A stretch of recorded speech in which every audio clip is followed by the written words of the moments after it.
ಇನ್ನೊಂದು ಹೆಸರಿದೆ, ಸಿಂಹ. ಕೇಶ್ವರ ಕದಂಬ, ರಾಜ ನರಸಿಂಹ, ವಿಷ್ಣು, ದಾದಾ ಕೃಷ್ಣ, ಗೋಪಿನಾಥ್ ಅಂತ, ವೀರಪ್ಪ ನಾಯಕ, ಲಯನ್ ಜಗಪತಿರಾವ್. ನಾನು ಬಿಳಿಗಿರಿ ಅಂತ, ಇನ್ಸ್ಪೆಕ್ಟರ್ ರಾಜಾ ಹಿಯರ್. ಈ ಕೈ ಕರ್ನಾಟಕದ ಆಸ್ತಿ. ಈ 5 ಬೆರಳಲ್ಲಿರೋದು 5 ಕೋಟಿ ಕನ್ನಡಿಗರ ಶಕ್ತಿ. ಮುಷ್ಟಿ ಮಾಡಿಕೊಂಡ್ರೆ ಮತ್ತೆ ಆ ವ್ಯಕ್ತಿ ಎದ್ದು ಬಂದಿದ್ದು ಚರಿತ್ರೆಯಲ್ಲೇ ಇಲ್ಲ. ನಾನ್ ರೆಡಿ. ಹದ್ದಿನ ಕಣ್ಣಿನಿಂದ ಬೇಕಾದ್ರೂ ತಪ್ಪಿಸ್ಕೋಬಹುದು, ಆದ್ರೆ ಈ ವಿಷ್ಣು ಕಣ್ಣಿಂದ ನೋ ಚಾನ್ಸ್.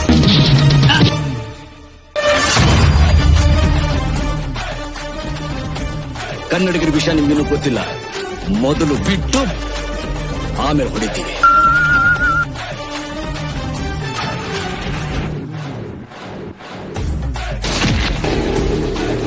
ಇವನ್ ಏನ್ ಹೇಳ್ತಾನೋ ಅದನ್ನೇ ಮಾಡ್ತಾನೆ.